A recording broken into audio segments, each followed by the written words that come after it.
How to fix Facebook video icon missing. So as you guys can see at the bottom of my screen, I have the video icon. So most people think it's missing, but it's not. You have to just go around the setting to make sure it's available in your screen. So I will show you how to do that. First, you want to click on menu at the bottom right.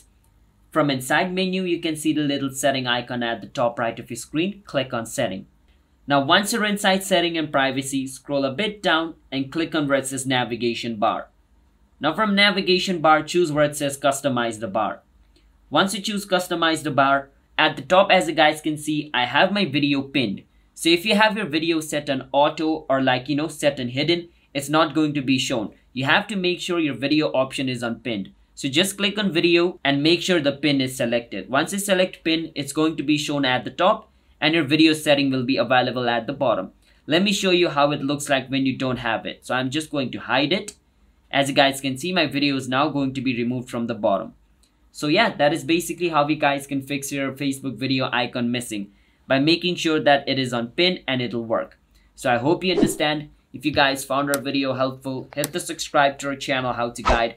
I'll see you guys next time. Bye bye until then.